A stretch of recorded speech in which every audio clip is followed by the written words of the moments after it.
Stand by to fall in, Polk County. This is today's veteran.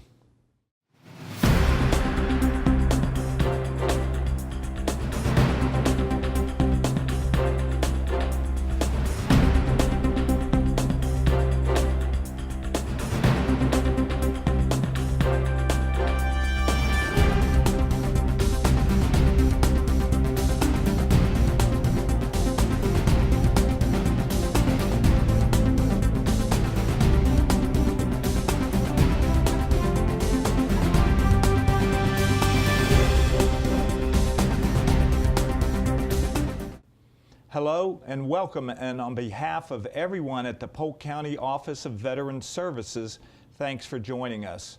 I'm your host, Tim Kirkhart, and on this installment of today's Veteran, we chat with Greg Alpers and Cedric Cox about the Homeless Veterans Summit. But we start off today's show with a look at the Road Warrior Foundation. The mission of Road Warrior Foundation is providing wounded, ill, and injured U.S. veterans memorable adventures that serve as one of the critical steps in their rehabilitative journey. Joining us in studio is Nate Cruz, an ambassador for the Road Warrior Foundation. Welcome, Nate. Morning. Tell us about the project and maybe how it got started and where we stand right now with it. Road Warrior Foundation is an organization is founded by veterans for veterans. We're a group of veterans have certain injuries, like TBI, amputees, and we realize that, after we get out of the service, there's no cohesion. Every veteran goes to their own place, and now you get to deal with new people that is out of the service.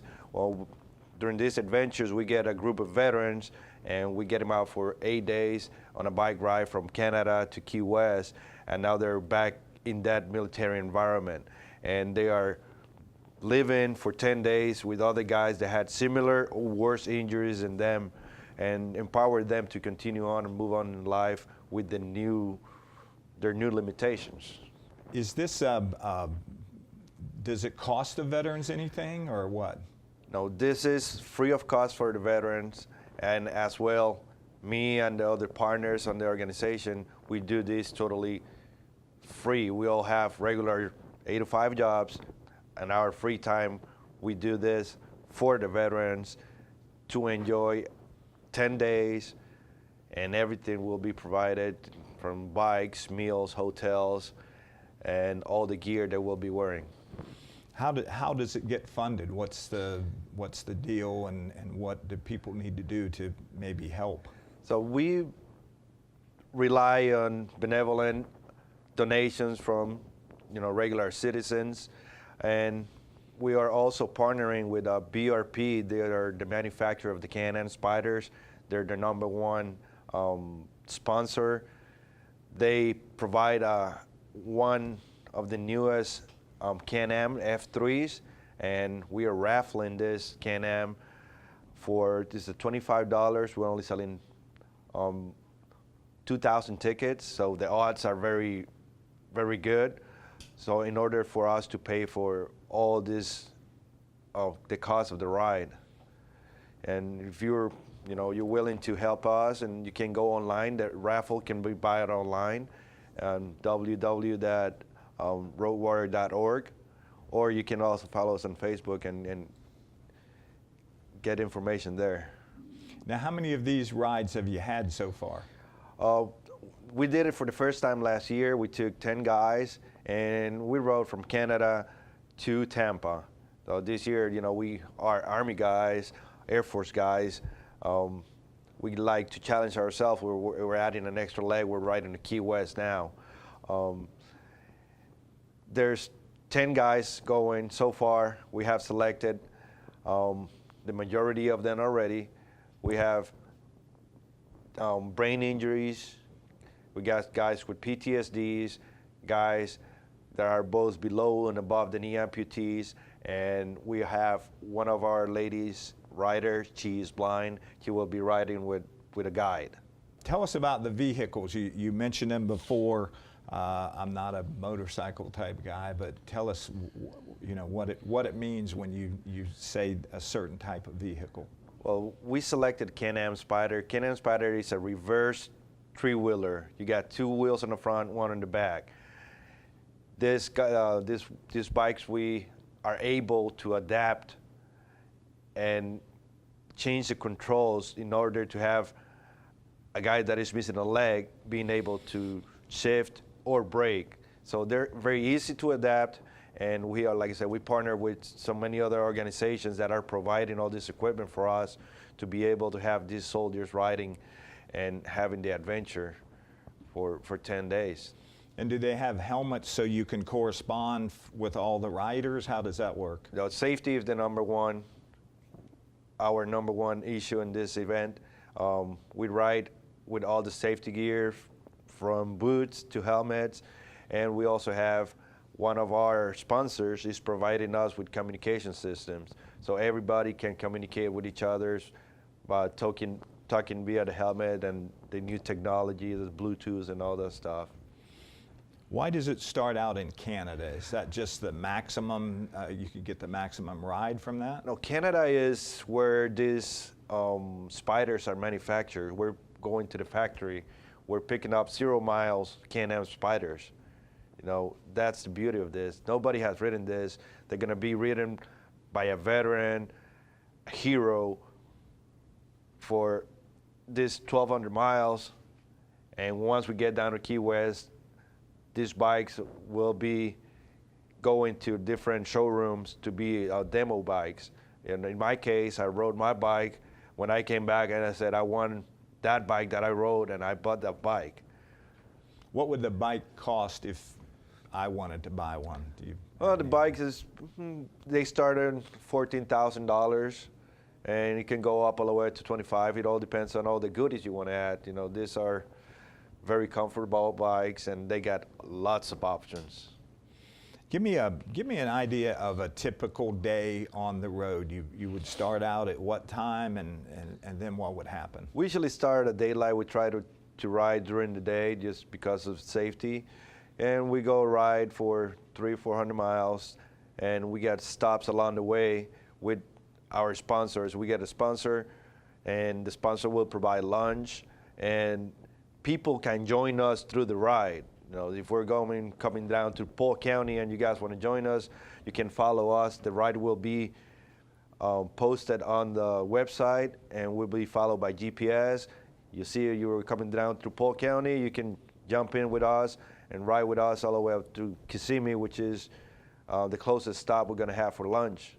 And then you can talk to the participants and mingle. We encourage all the citizens that have a bike and they have the opportunity to join us, because that help us as veterans to share our story and make me more comfortable. Therefore, when I go back to my city, I have broken that link of I can talk to you because you're a stranger. That's one thing we go through as service members. We get institutionalized. We don't want to talk to only other guys wearing the uniform. When we get out, we go to our neighborhood, we try to stay to our own. This is one of the beauties of this event. You've had one ride last year. Tell us how that went and what's the feedback from that first ride. This is, like I said, first ride, limitations. I got my limitations, but now I'm riding with a guy that is missing a leg. I got my leg. And he's not complaining. Why should I complain? You compare and you encourage other guys. Like last week I called one of my friends and I said, oh, would you like to join us and do a ride? He said, I can't, I'm missing my right leg and how I'm gonna brake.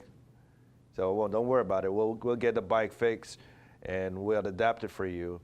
3 days later, we took him out on a ride and one of the Can-Ams, and he's excited. He's just said, okay, I rode bikes all my whole life. After my injury, I thought I was done riding, and now you got me back on a bike, and it's a life-changing event. Yeah. We like to to thrive. We're soldiers. We want to go one step ahead of everybody. So this is very therapeutic for the veterans. It's for the veterans, their families as well, because now, like I said, my buddy Bobby, his girlfriend is seeing him riding a bike with a smile from ear to ear. You know, seeing them doing something different, getting out of that comfort zone of your daily, I got to do my therapy, I got to take my pills, I got to watch TV. Yeah, So change the routine. You change the routine and you move forward. So what is the date? What's the start date of this ride? Oh, we're starting in June 5th, and we'll be riding 8 days all over. We're going to end up down in Key West. Like I said, you can follow us online, and the closest stop we're going to have from Polk County will be in Kissimmee. We'll be riding, that was the last leg of the ride, riding from Jacksonville, stopping in Kissimmee for lunch, and then from Kissimmee we'll head down to Key West. And like I said, it's an event for, you know, words can describe the faces of the soldiers. I was a participant one, now I'm working for them. What about if, say, a veteran, one of the members of the group, what if they get tired or they, you know, can you modify your itinerary? Yes, we can modify itineraries, and we have support vehicles. You know, we get, in case of a rider gets sick, we get support along the way. And another thing is, you know, we will have physical challenges. You know, if today my hand is not doing good, she's not cooperating, it's hurting, I don't have to ride today's leg. I get on a support vehicle, my bike goes on a trailer, and we try to accommodate everything with the ride, you know. But like I said, we are soldiers, we're tough. Guess what? We're not gonna quit. That's right. That's our mentality. We're gonna go through. Nate, we're about out of time. Is there any parting words you want to leave us with? Well, just, you guys want to support us, like I said, go www.roadwarrior.org. There you can find more information about the program and what we do. I am a local guy from here, from Polk County, and we got a couple other guys. About 4 of the riders this year are local from Florida. So we plan to do this once again, and we got more events coming up. Well, Nate, I want to thank you for coming on today's Veteran with us today. I appreciate it. And for you at home wanting to find out more information about Road Warrior Foundation, you can look them up on the web at www.roadwarrior.org or calling 719-964-6868. The Military Order of the Purple Heart is composed of military men and women who received the Purple Heart Medal for wounds suffered in combat. Chartered by Congress in 1958, their mission is to support all veterans with their families with a myriad of nationwide programs by chapters and national service officers. The Department of Florida is presently comprised of 26 active chapters with over 2,700 members. A recent meeting saw Polk County and the city of Lakeland playing host to the organization.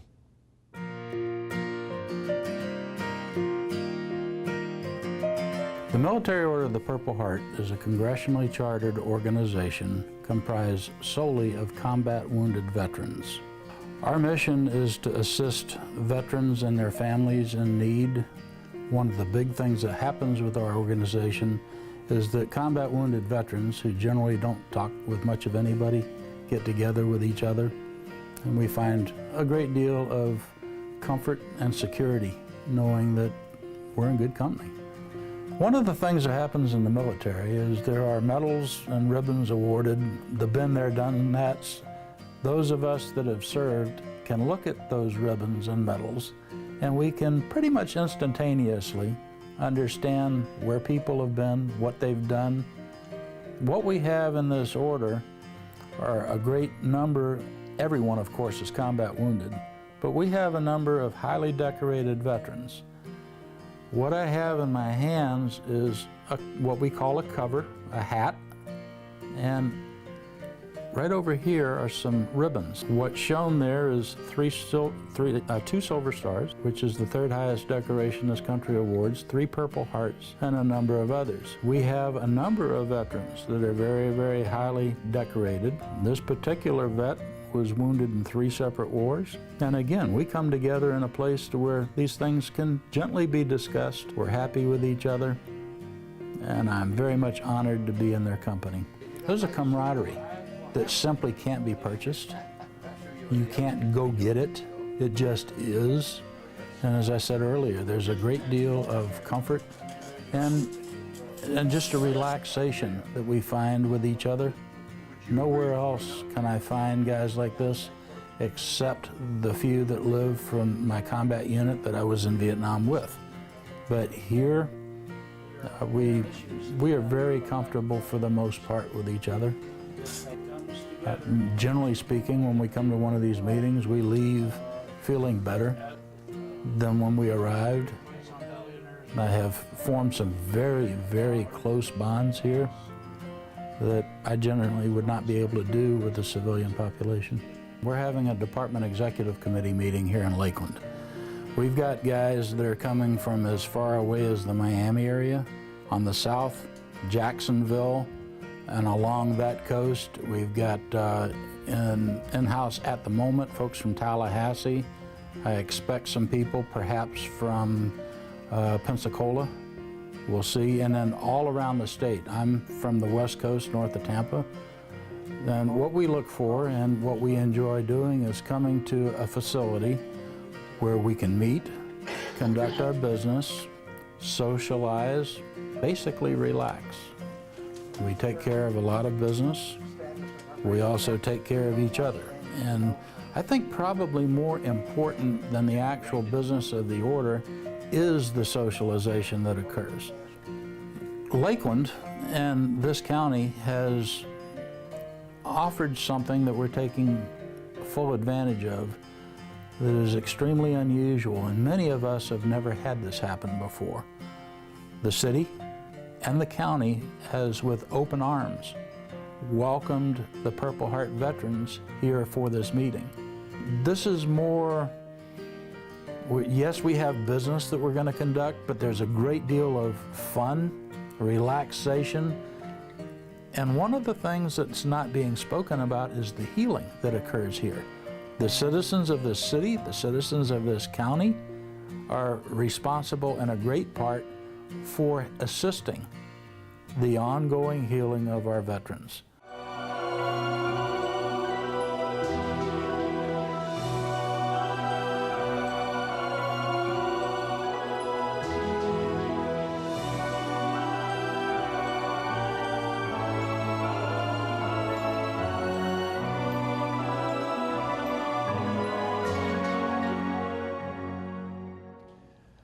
Welcome back to Today's Veteran. I'm your host, Tim Kirkhart. In an effort to better understand the magnitude of homeless veterans within the community, community leaders and military organizations came together to analyze ways to best meet their needs. Greg Alpers and Cedric Cox join us for the second update to the progress of the summit. Welcome to Today's Veteran. Morning. Tell us a little bit about the summit. When was the summit actually held? September 8th to 14th, when the summit was held. Okay, and tell us a little bit what came out of that meeting. Was there a committee or an organization that came out of that's studying this? We formed a committee of, I think there's 11 members on our committee, of people from the community that do housing in general, that we're looking at. We formed a committee looking to house 175 veterans over the next 2 years. Okay, so that was a goal that was brought about by this meeting? Correct. Okay, okay.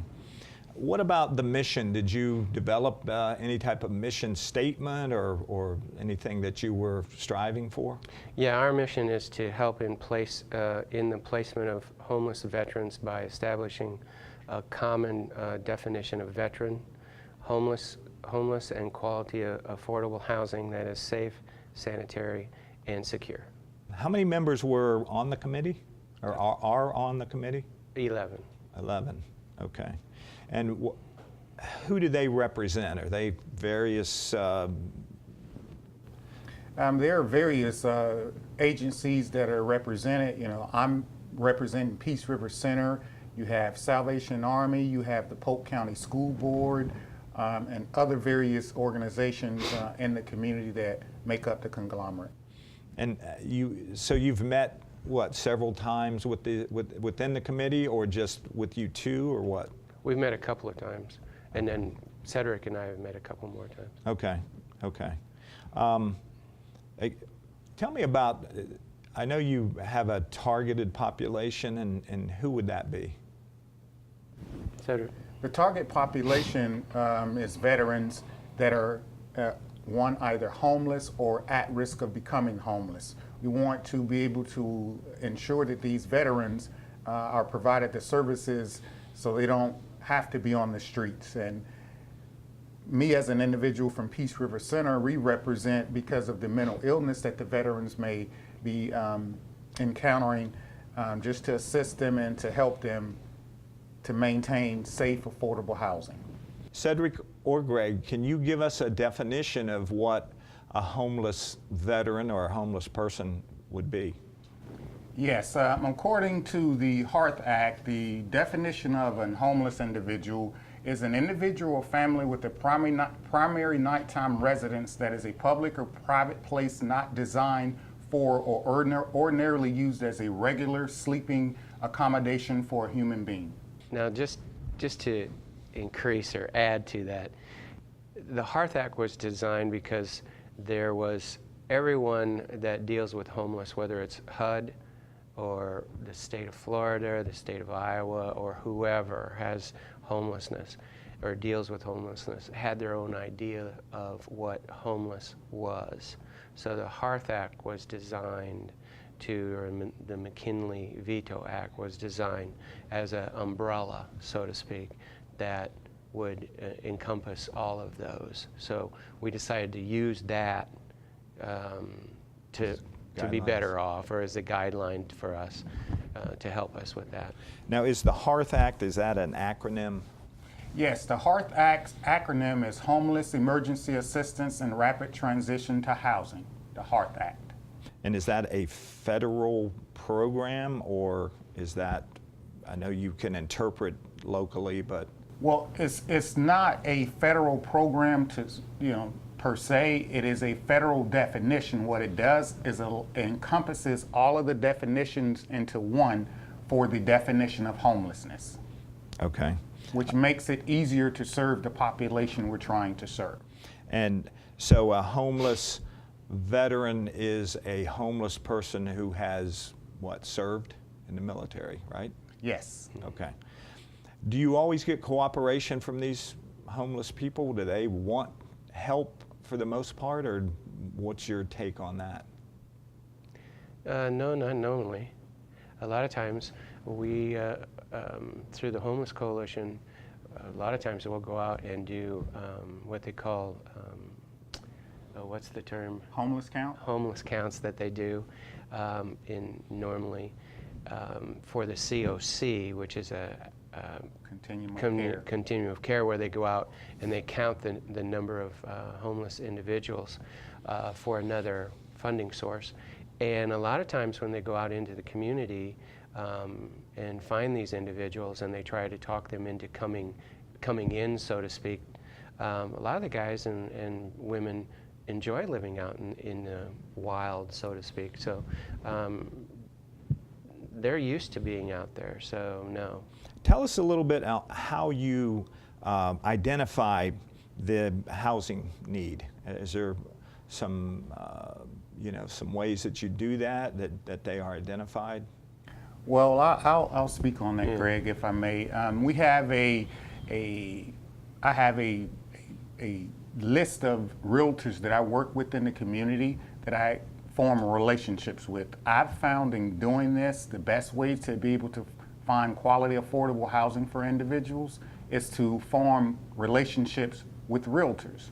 And what realtors want normally is money for their rental properties. And I explained to the realtors, the individuals that we're dealing with. However, I also explained to them that the individuals, the veterans, have wraparound services to support them should there be any issues or any concerns. And by doing that, the realtor or property manager is more likely to allow this individual to come live in their property. What would the process be for helping a homeless veteran? Is there a program where you make it transitional and then you do something else with them, or how would the process work if you identified a homeless vet? What would the steps be? First off, would be transitional, and then we would move into permanent housing for them. Okay. Is there anything local? Are there any housing units or any of the transitional units, locally here in Bartow or just throughout Polk County? Or there's a number of different transitional units, permanent units. There are a number of different housing authorities. There's 5 different housing authorities. There's a housing agency that Polk County runs through Polk County. Is there a preference for veterans in any of these programs, or? Yes, veterans do get preference points when they're applying for the affordable housing, and I work with realtors that also have specific units designated for homeless veterans. Okay. We're about out of time, but tell us about the committee and what's going to happen in the future with the committee. Well, we're working with the community, identifying other housing groups to bring on, and we're going to start meeting on a quarterly basis to meet our goal of 175 people. Okay. Any final thoughts that you want to tell our audience about the Veterans Summit and what's going on or what will go on? We'd like to offer an invitation for other organizations to come in and help support us in making this Veterans Summit a successful plight, and we're always welcome to offer new organizations to assist us in this endeavor. Greg and Cedric, I want to thank you for coming on the show and explaining a little bit about the Homeless Veterans Summit. Thanks. Thank you. For more information on previous and future Homeless Veteran Summits, check the Polk County Board of County Commission website at polk-county.net. That's going to do it for this edition of Today's Veteran. I want to thank our guests today, Nate Cruz, Greg Alpers, and Cedric Cox, but most of all, I want to thank you for joining us. As a reminder, Monday, May 25th is Memorial Day. Here is a list of the various events going on throughout the community. Haines City has a celebration scheduled for 9 a.m. at Railroad Park, 620 East Main Street in downtown Haines City. The Polk County Veterans Council Memorial Day tribute is scheduled for 11 a.m. on the 25th at Lakeland Funeral Home and Memorial Gardens at 2125 Bartow Road in Lakeland. Bach Tower Gardens has a Memorial Day Carillon concert planned from 1 to 3 p.m. at 1151 Tower Boulevard in Lake Wales. Remember, for help and information regarding claims, benefits, and services available to veterans and their families, call the Polk County Veterans Service Office at 863-534-5220 or log on to the Polk County website at polk-county.net. I'm your host, Tim Kirkhart, and we will see you next month.